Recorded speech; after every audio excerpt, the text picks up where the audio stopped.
grand night, or should I say grand evening. It's about 9 p.m. and believe it or not, it's warm out here. It's 65 degrees Fahrenheit, southern Texas, in the Houston area, Ag Zone 9A, 9B. And I'm out here in my aquaponics part of my micro food forest.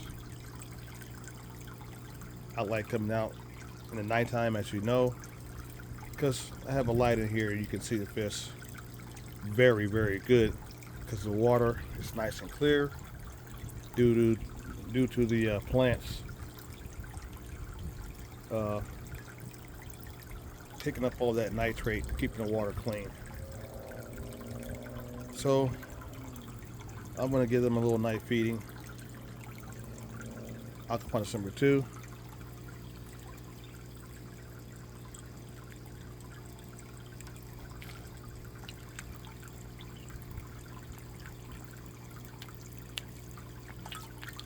They're eating a little bit.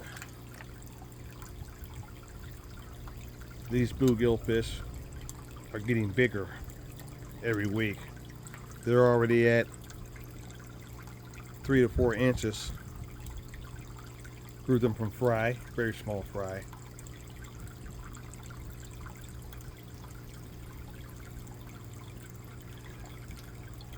Today is February the 16th, I believe. 16th or 17th, something like that. And this time of year in southern Texas, we actually normally get our first freeze in like February the 20th, the last part of February. But this year, our weather is crazy. Our weather has changed. It's actually very warm this year. Very warm this year, this time of year, because we had that very rare southern Arctic freeze earlier that we really never have. So we're going to have an early spring. It's looking like a record early spring. We really don't have a winter down here. This far down south, we don't have no winter, but our weather is definitely changing.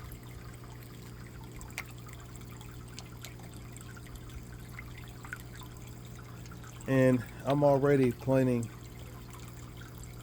for spring. I got seeds growing already for my spring summer plants. And I've done some work already. In Aquaponics number 2, I've already started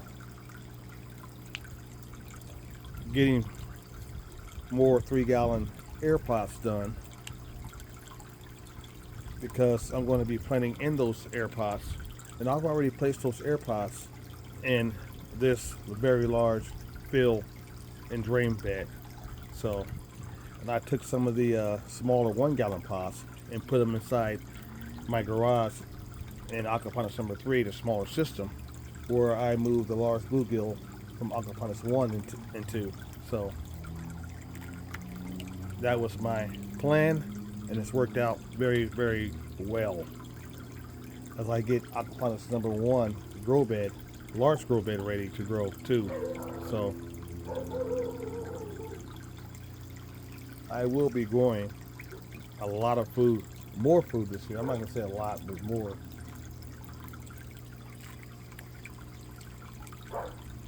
So we fed these guys already. Let's go look at the grow bed and talk about the 3-gallon Airpots that I put in there. See if the solar light will come on. Yep, the solar light just came on. There's a solar light right there. Beautiful sky, you can see. A little cloudy, kind of windy. Very good temps.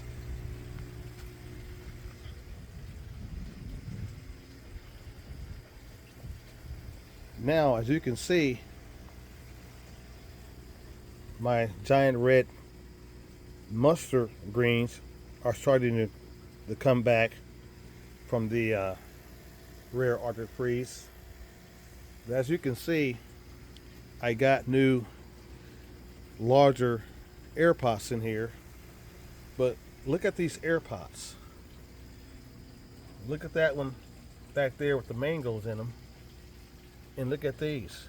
What's the difference between those and these? There's a big difference. These are filled with a substrate that I mixed up today that I'm hoping will work. Instead of putting hydrogen clay in there, I put a substrate in there. Well, 3 types of substrate. I put cocoa core, sand, and perlite, all mixed together in these 4 3-gallon Airpots. Why did I do that? Because I'm going to be growing some different types of plants that I think will grow better, will grow better in a substrate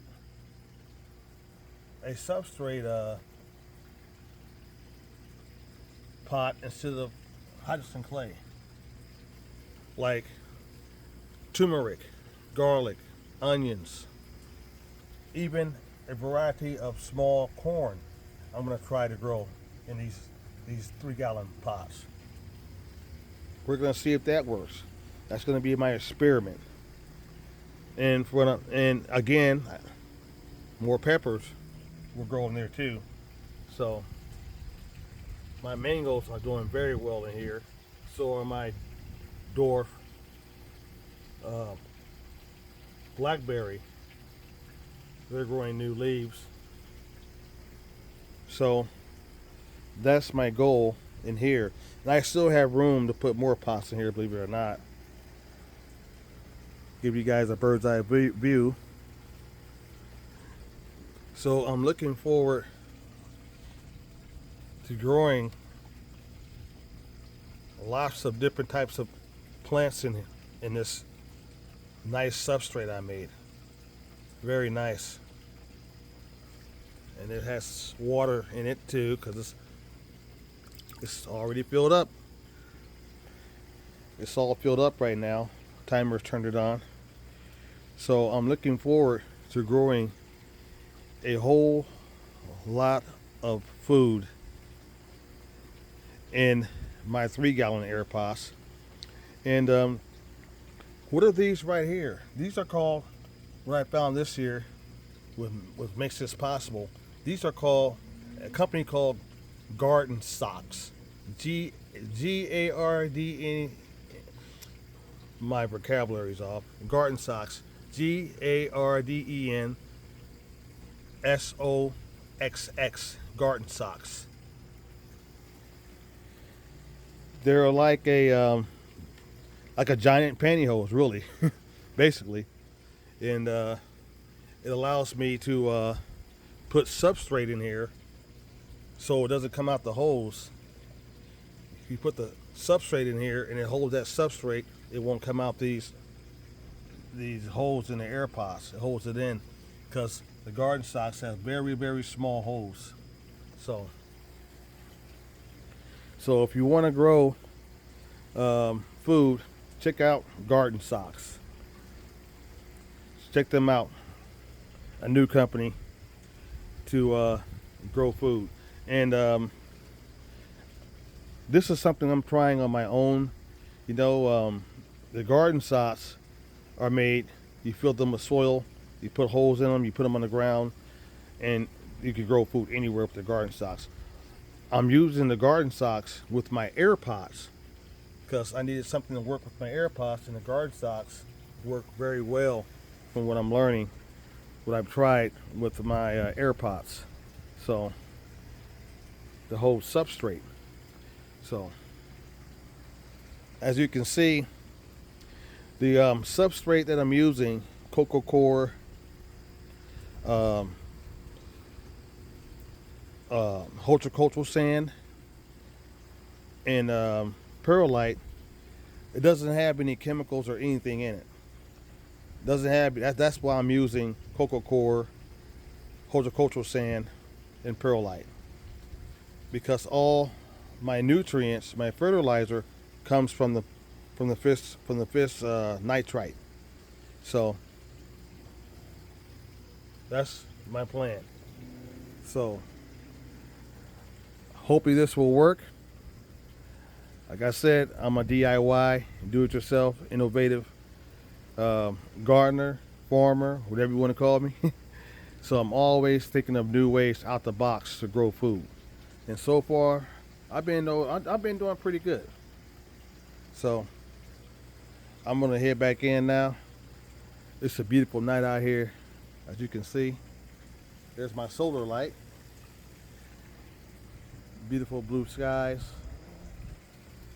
65 degrees Fahrenheit. Remember, think out the box to grow food. Think out the box to grow food. There's so many different ways you can grow food if you just have a vision, come up with a new way to grow food. And remember, ain't nobody coming to save us. We gotta learn how to save ourselves. Y'all have a nice night.